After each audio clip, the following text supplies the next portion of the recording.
ఎండలు బగ్గుమంటున్నాయి. ఆంధ్రప్రదేశ్, తెలంగాణలో రికార్డు స్థాయిలో 48 డిగ్రీల వరకు ఉష్ణోగ్రతలు నమోదవుతున్నాయి.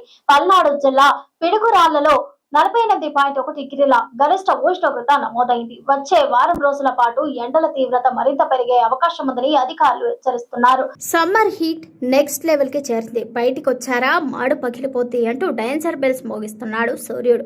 ఎండల ధాటికి తెలుగు రాష్ట్రాలు, ఆంధ్రప్రదేశ్, తెలంగాణ నిప్పుల కొలిమిలా మారిపోతున్నాయి. చాలా ప్రాంతాల్లో రాళ్లు పగిలే ఎండలు ప్రజలను బెంబెలెత్తిస్తోంది. పెరుగుతున్న ఉష్ణోగ్రతలు, తీవ్రమైన ఉక్కపోతతో ప్రజలు నరకం చూస్తున్నారు. రానున్న వారం రోజుల పాటు ఇలానే ఉంటుందని అధికారులు హెచ్చరిస్తున్నారు. ప్రజలు అత్యవసరమైతే తప్ప ఇళ్ల నుంచి బయటికి రావద్దంటూ సూచిస్తున్నారు.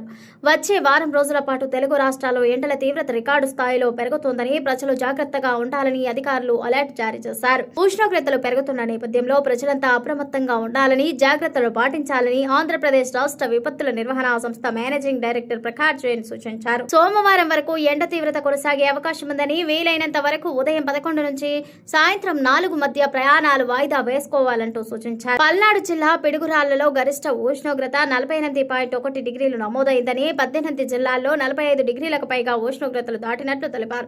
రాష్ట్రంలోని 28 జిల్లాలకు గాను 20 జిల్లాల పరిధిలోని 200 మండలాల్లో 44 డిగ్రీలకు పైగా ఉష్ణోగ్రతలు రికార్డయ్యాయని ఆయన వెల్లడించారు.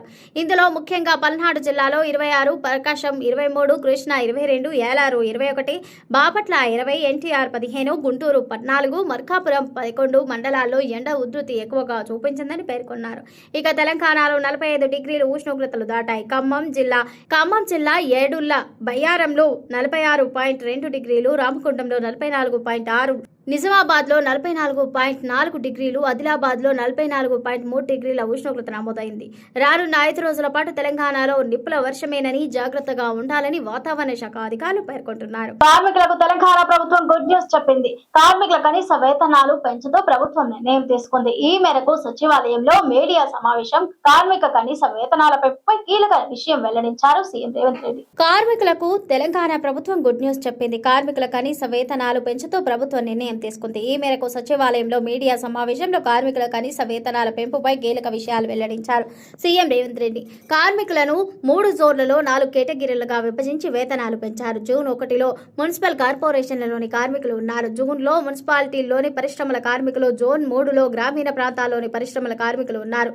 ఆన్ స్కిల్డ్ కార్మికుల కనీస వేతనం 16,000 రూపాయలకు పెంచారు. సెమీ స్కిల్డ్ కార్మికుల కనీస వేతనం 17,000 రూపాయలకు పెంచారు. స్కిల్డ్ కార్మికుల కనీస వేతనం 18,500కు పెంచారు. హై స్కిల్డ్ కార్మికుల కనీస వేతనం 20,000కు పెంపు చేశారు. వేతనాల పెంపుతో 1,11,00,000 మంది కార్మికులకు లబ్ధి కలగనుంది. వేతనాలు పెంచుతూ ప్రభుత్వం తీసుకున్న నిర్ణయం జూన్ 1 నుంచి అమల్లోకి వస్తోంది. గత బీఆర్ఎస్ ప్రభుత్వంపై సీఎం రేవంత్ రెడ్డి మండిపడ్డారు. గత ప్రభుత్వం నిర్లక్ష్యంతో 1.11 కోట్ల మంది కార్మికులు నష్టపోయారని వాపోయారు. అందుకే డిప్యూటీ సీఎం పట్టి విక్రమార్క ఆధ్వర్యంలో కేబినెట్ సబ్ కమిటీని నియమించామని, ఆ కమిటీ నివేదించిన అంశాలపై చర్చించి రాష్ట్ర ప్రభుత్వం కీలక నిర్ణయం తీసుకుందని వెల్లడించారు. కార్మిక సంఘాలతో, అదేవిధంగా పరిశ్రమల తరఫున రిప్రజెంట్ చేస్తున్న ఆ సంఘాలతో చాలా వివరంగా చర్చించి వాళ్ళ ప్రతిపాదనలు తీసుకొని కార్మికుల వైపు నుంచి కూడా ఏ విధంగా కార్మికుల యొక్క హక్కులను కాపాడాలి అనేది చర్చించి ఈరోజు రాష్ట్ర ప్రభుత్వం నిర్ణయం తీసుకోవడం జరిగింది. కార్మికులలో 4 కేటగిరీల కింద ఈరోజు మనం కార్మికులను విభజించడం జరిగింది. Unskilled, semi skilled, skilled, highly skilled.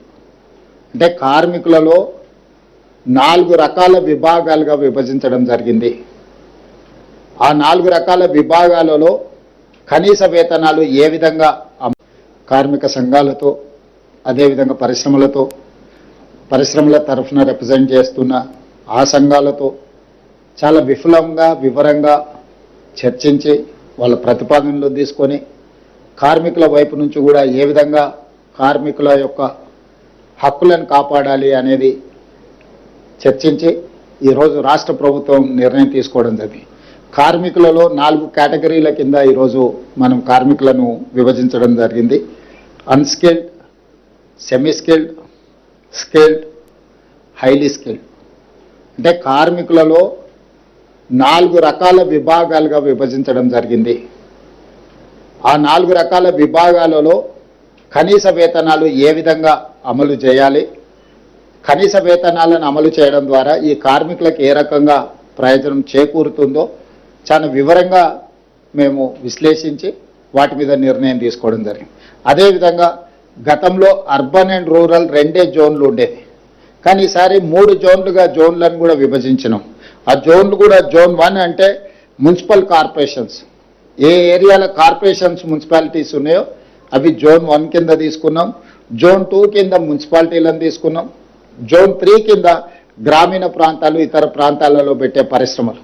అంటే ఒక పరిశ్రమ మున్సిపల్ కార్పొరేషన్ పరిధిలో ఉంటే అక్కడ వేతనాలు కార్మికులకు ఎక్కువ ఇవ్వాల్సిన అవసరం ఉంది. ఎందుకంటే అక్కడ ఇంటి రెంట్ కానీ, నిత్యావసర వస్తువులు కానీ, ద్రవ్యోల్బణం కానీ వీటి ప్రభావం ఎక్కువగా ఉంటుంది. అదేవిధంగా మున్సిపాలిటీలో ఉన్నప్పుడు తెలంగాణ ప్రభుత్వం కీలక నిర్ణయం తీసుకుంది. అంగన్వాడీలకు భారీగా ఉద్యోగాలను భర్తీ చేయనుంది. ఈ మేరకు అంగన్వాడీలలో ఉన్న ఖాళీల వివరాలను సేకరించారు. 2025-26 నాటికి ఉన్న ఖాళీలతో ఈ ఏడాదిలోనే ఉద్యోగాల భర్తీకి నోటిఫికేషన్ జారీ చేయనున్నారు. తెలంగాణ ప్రభుత్వం రాష్ట్రంలో నిరుద్యోగులైన మహిళలకు ముఖ్య గమనిక.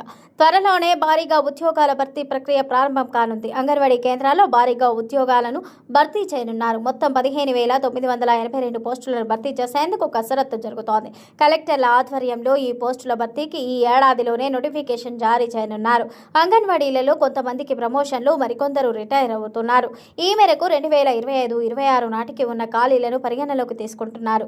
2025-26 ఏడాది నాటికి పదోన్నతులు, పదవీ విరమణతో ఏర్పడిన ఖాళీలను పరిగణలోకి తీసుకున్నారు. కొత్తగా ఏర్పడిన 708 ఉద్యోగాలను కూడా కలిపి 15,982 పోస్టులు భర్తీ చేయనున్నారు. వీటిలో హెల్పర్ పోస్టులు 12,882 ఉన్నాయి. టీచర్ పోస్టులు 3,100 ఉన్నాయి. రాష్ట్ర వ్యాప్తంగా మొత్తం 35,781 అంగన్వాడీ కేంద్రాలు ఉంటే సుమారు 71,562 మంది పనిచేస్తున్నారు. వీరిలో టీచర్లు, వర్కర్లు ఉన్నారు. అంగన్వాడీలలో గత 3 ఏళ్లుగా పదవి విరమణ సిబ్బందికి సూపర్వైజర్లుగా ప్రమోషన్లు వచ్చాయి.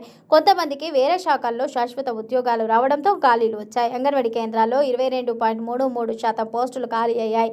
త్వరలో శిశు సంక్షేమ శాఖ విద్యార్హతలు నియామక విధానంపై క్లారిటీ ఇవ్వనుంది. ముందుగా అంగన్వాడీలలో కొత్త నియామక విధానానికి ఆమోదం తెలిపి ఆ తర్వాత జిల్లాల వారీగా నోటిఫికేషన్లు విడుదల చేయనున్నారు. అంగన్వాడీల్లో ఉద్యోగాలు భర్తీ చేయడంతో పాటుగా 9,000 కేంద్రాలకు కరెంట్ కనెక్షన్లు, 7,700 కేంద్రాలకు మరుగుదొడ్డి, మరో 5,000 అంగన్వాడీ కేంద్రాల్లో ఆర్ఓ ప్లాంట్లు, ఎల్ఈడి స్క్రీన్లు ఏర్పాటు చేస్తారు. 3,300 కేంద్రాలకు తాగునీటి సదుపాయం కల్పించనున్నారు. 1000 కేంద్రాలకు శాశ్వత భవనాలు నిర్మించనున్నారు. మొత్తం మీద తెలంగాణ సర్కార్ ఈ ఏడాది అంగన్వాడీల్లో ఉద్యోగాలను భర్తీ చేయనుంది. తెలంగాణలో నిరుద్యోగ మహిళలకు ఇది చక్కనైన అవకాశం. త్వరలోనే ప్రభుత్వం మార్గదర్శకాలను జారీ చేయనుంది. రాష్ట్రంలో ఈసారి ఏకంగా 15,982 అంగన్వాడీ కేంద్రాల్లో పోస్టులను భర్తీ చేయడానికి ప్రభుత్వం కసరత్తు చేస్తోంది. తెలంగాణకు కేంద్రం భారీ శుభవార్త అందించింది. అర్బన్ ఛాలెంజ్ ఫండ్ కింద ఏకంగా 5,681 కోట్ల నిధులకు ఆమోదం తెలిపింది.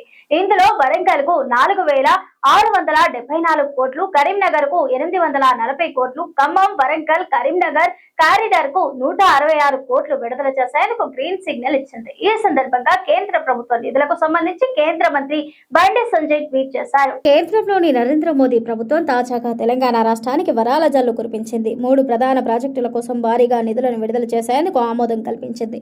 ఇందులో కరీంనగర్ మున్సిపల్ కార్పొరేషన్ సహా పలు నగరాల అభివృద్ధికి నిధులను కేటాయించింది. అర్బన్ ఛాలెంజ్ ఫండ్ కింద 5,681 కోట్లను విడుదల చేసేందుకు పచ్చ జెండా ఊపింది. దీనికి సంబంధించి కేంద్ర హోంశాఖ సహాయ మంత్రి, కరీంనగర్ ఎంపీ బండి సంజయ్ కుమార్ తాజాగా ట్వీట్ చేశారు. కరీంనగర్ కోసం భారీగా 840 కోట్ల ప్యాకేజీతో సహా 3 ప్రధాన ప్రాజెక్టుల కోసం అర్బన్ ఛాలెంజ్ ఫండ్ కింద 5,681 కోట్లకు అధికారికంగా తుది ఆమోదం తెలిపిందని తెలియజేయడానికి చాలా సంతోషిస్తున్నానని బండి సంజయ్ తన ట్వీట్లో వెల్లడించారు. ఈ సందర్భంగా ప్రధానమంత్రి నరేంద్ర మోదీ నేతృత్వంలోని కేంద్ర ప్రభుత్వానికి ధన్యవాదాలు తెలిపారు. ఈ 3 మెగా ప్రాజెక్టుల్లో భాగంగా ఉమ్మడి వరంగల్, కరీంనగర్, ఖమ్మం జిల్లాలకు భారీ స్థాయిలో మౌలిక వసతులు అభివృద్ధి జరుగుతోందని కేంద్ర మంత్రి బండి సంజయ్ తెలిపారు. వరంగల్ మురుగునీటి పారుదల ఆధునీకరణ కోసం 4,674 కోట్లు, కరీంనగర్ మోడల్ రోడ్లు మౌలిక సదుపాయాల కోసం 840 కోట్లు, ఖమ్మం, వరంగల్, కరీంనగర్ కారిడార్ కోసం 166 కోట్లు ఆమోదం తెలిపినట్లు బండి సంజయ్ వెల్లడించారు. ఇక ఇందులో కరీంనగర్ జిల్లా అభివృద్ధికి సంబంధించిన పూర్తి వివరాలను వివరించారు. 840 కోట్లలో మోడల్ రోడ్లు, స్కై వాక్లు, ఫుట్ ఓవర్ బ్రిడ్జ్లు, జంక్షన్ అభివృద్ధి కోసం 630 కోట్లు ఖర్చు చేయనున్నట్లు వెల్లడించారు. ఇక మరో 130 కోట్లను వర్షపు నీటి కాలువల పునరుద్ధరణ, వరద నివారణ కోసం వినియోగించనున్నట్లు తెలిపారు. మిగిలిన 80 కోట్లను సమీకృత ఘన వ్యర్థాల నిర్వహణ, డంప్ యార్డ్ పునరుద్ధరణ కోసం ఖర్చు పెట్టనున్నారు. అయితే తెలంగాణ రాష్ట్ర ప్రభుత్వం పంపించిన ప్రతిపాదనల్లో కరీంనగర్ అభివృద్ధికి సంబంధించిన నిధులు లేవని, కానీ కరీంనగర్ను చేర్చడానికి DPRను వేగవంతం చేయడానికి ప్రధాని నరేంద్ర మోదీ, కేంద్ర మంత్రి మనోహర్ లాల్ ఖట్టర్ వ్యక్తిగతంగా చొరవ తీసుకుని తాను ప్రత్యేకంగా వారికి విజ్ఞప్తి చేసినట్లు బండి సంజయ్ స్పష్టం చేశారు. అపెక్స్ కమిటీ సమావేశం ఆ తర్వాత కేంద్ర ప్రభుత్వ అధికారులు క్షేత్రస్థాయిలో పర్యటించిన తర్వాత ఈ నిధులకు తుది ఆమోదం లభించిందని వెల్లడించారు. ఈ కొత్త ప్రాజెక్టు తెలంగాణలోని పలు నగరాలను సంపూర్ణంగా ఆధునీకరిస్తాయని కేంద్ర మంత్రి బండి సంజయ్ తేల్చి చెప్పారు. ఇప్పటికే కేంద్ర ప్రభుత్వం తన తొలి విడతలో 1420.26 కోట్లను విడుదల చేసినట్లు తెలిపారు. తెలంగాణ రాష్ట్ర అభివృద్ధికి ఎల్లప్పుడూ అండగా నిలుస్తున్న ప్రధాని నరేంద్ర మోదీ, కేంద్ర గృహ పట్టణాభివృద్ధి శాఖ మంత్రి మనోహర్ లాల్ ఖట్టర్ కు ఈ సందర్భంగా బండి సంజయ్ కృతజ్ఞతలు తెలిపారు. బంగారం ధరల పెరుగుదలకు బ్రేక్ పడింది. గత కొద్ది రోజులుగా పెరుగుతూ వస్తున్న గోల్డ్ రేట్లు గురువారం స్వల్పంగా తగ్గాయి. దీంతో గోల్డ్ కొనుగోలు చేయాలనుకునే వారికి ఇది ఊరట అని చెప్పవచ్చు. గత కొద్ది రోజులుగా బంగారం ధరలు భారీగా పెరుగుతూ వస్తున్నాయి. ఇప్పుడు ఉన్నట్లుండి ఒక్కసారిగా కుప్పకూలాయి. హైదరాబాద్ లో 10 గ్రాముల 24 క్యారెట్ల గోల్డ్ రేట్ 1,59,490 వద్ద కొనసాగుతుండగా గురువారం 1,59,930 వద్ద స్థిరపడింది. అంటే నిన్నటితో పోల్చుకుంటే నేడు 440 తగ్గిందని చెప్పొచ్చు. బంగారం ధరల పెరుగుదలకు బ్రేక్ పడింది. గత కొద్ది రోజులుగా పెరుగుతూ వస్తున్న గోల్డ్ రేట్లు గురువారం స్వల్పంగా తగ్గాయి. దీంతో గోల్డ్ కొనుగోలు చేయాలనుకునే వారికి ఇది ఊరట అని చెప్పవచ్చు. గత కొద్ది రోజులుగా బంగారం ధరలు భారీగా పెరుగుతూ వస్తున్నాయి. ఇప్పుడు ఉన్నట్లుండి ఒక్కసారిగా కుప్పకూలాయి. అనంతరం తాజా ధరలు ఎలా ఉన్నాయో తెలుసుకుందాం. హైదరాబాద్ లో 10 గ్రాముల 24 క్యారెట్ల గోల్డ్ రేట్ 1,59,490 వద్ద కొనసాగుతుండగా గురువారం 1,59,930 వద్ద స్థిరపడింది. అంటే నిన్నటితో పోల్చుకుంటే నేడు 440 తగ్గిందని చెప్పొచ్చు. ఇక 22 క్యారెట్ల ధర 1,46,200 వద్ద ట్రేడ్ అవుతుండగా నిన్న 1,46,600 వద్ద స్థిరపడింది. ఇక చెన్నైలో 24 క్యారెట్ల గోల్డ్ రేట్ 1,61,240 వద్ద ఉండగా ఇక గురువారం 1,61,670గా ఉంది. నిన్నటితో చూస్తే ఇవాళ 430 తగ్గింది. ఇక 22 క్యారెట్ల ధర గురువారం 1,48,100గా ఉండగా ఇవాళ 1,47,800 వద్ద కొనసాగుతోంది. దేశ రాజధాని ఢిల్లీలో 24 క్యారెట్ల ధర 1,59,640 వద్ద ఉండగా నిన్న 1,60,230 వద్ద స్థిరపడింది. నిన్నటితో పోలిస్తే ఇవాళ 590 పడిపోయింది. అటు 22 క్యారెట్ల బంగారం ధర 1,46,250 వద్ద ట్రేడ్ అవుతోంది. నిన్నటితో పోల్చుకుంటే 500 మేర తగ్గిందని చెప్పవచ్చు. ఇక వెండి ధరలు భారీగా పెరిగాయి. ఢిల్లీలో కేజీ సిల్వర్ ధర 2,85,000గా ఉంది. ఇక హైదరాబాద్ లో ప్రస్తుతం 2,95,000 వద్ద కొనసాగుతోంది. ఇది నిన్న 2,90,000గా ఉండగా నిన్నటితో చూస్తే 5,000 పెరిగింది. ఇక చెన్నై, బెంగళూరులో కూడా ఇవే ధరలు కొనసాగుతున్నాయి.